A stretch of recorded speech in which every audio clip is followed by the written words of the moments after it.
લાગતા અર્જુને પોતાના બાણો વડે જ પાણી કાઢ્યું હતું તે જગ્યા. ભીમની ઘંટી કહેવામાં આવે છે કે વનવાસ દરમિયાન ભીમ અહીંયા ઘંટીમાં દળતા હતા. તો મિત્રો સવારના જય માતાજી, જય બજરંગબલી અને સૌને રામ રામ. થંબનેલમાં તમે જોઈ લીધું હશે કે અમે જવાના છે આજે ઝંડ હનુમાન. તો ઝંડ હનુમાનના શું છે અને શું નહીં છે તે જોવા માટે બ્લોગને આગળ જોતા રહો. બ્લોગમાં નવા હોય તો ચેનલને સબસ્ક્રાઇબ કરી દેજો જેથી તમે નવા બ્લોગ જોઈ શકશો. તો ચલિए शुरू करते हैं. તો મિત્રો ફટાફટ પેટ્રોલ પુરાવીને આપણે આપણી શુભ યાત્રાની શરૂઆત કરીશું. તો ચાલો.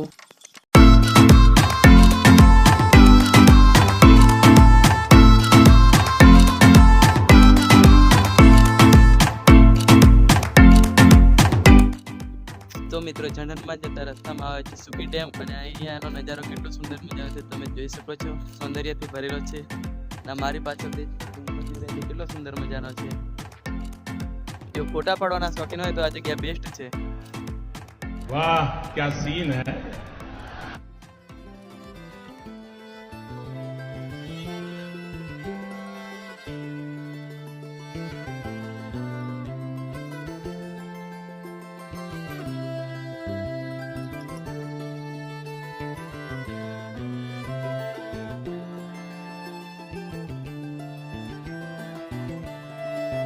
તો મિત્રો કુદરતી સૌંદર્યનો આનંદ લઈને આપણે નીકળી ગયા છે આપણી મંજિલ તરફ આગળ. ચોમાસાનું વાતાવરણ છે એટલે બહુ મજા આવે છે.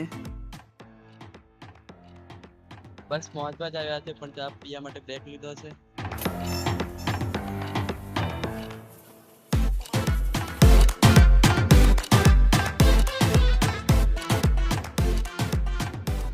ઝંડ હનુમાન મંદિર અત્યંત જંગલમાં આવેલું છે.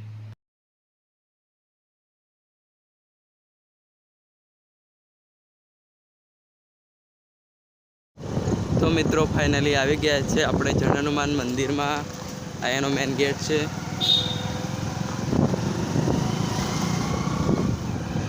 તો ફાઇનલી આવી ગયા છે દાદાના દરબારમાં.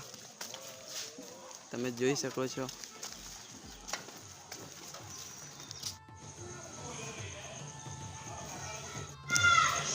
અહીંથી 20-30 જેટલા પગથિયા ચડવા પડશે.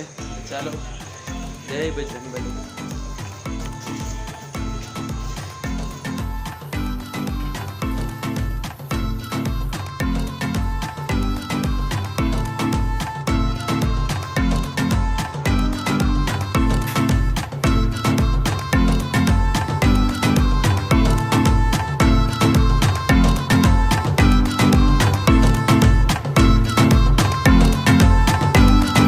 મંદિરથી 500 મીટરની દૂરે આવેલું છે ભીમની ઘંટી.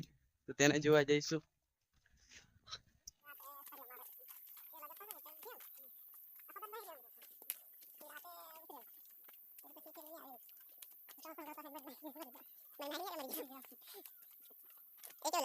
ભીમની ઘંટી કહેવામાં આવે છે કે વનવાસ દરમિયાન ભીમ અહીંયા ઘંટીમાં દળતા હતા એવું.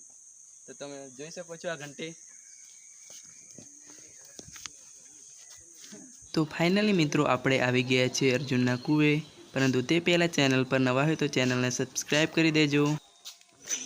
પાંડવોના વનવાસ દરમિયાન દ્રૌપદીને તરસ લાગતા અર્જુને પોતાના બાણો વડે જ પાણી કાઢ્યું હતું તે જગ્યા. બસ આના માટે એક લાઇક અને એક સબસ્ક્રાઈબ કરી દેજો જેથી અમે તમારા માટે નવા બ્લોગ લાવતા રહીએ. તો મિત્રો અર્જુનનો કૂવો પણ જોઈ લીધો અને હવે જઈશું પાવાગઢ જવા માટે. તો બ્લોગને જોતા રહો આગળ અને વિડીયોને લાઇક કરી દેજો.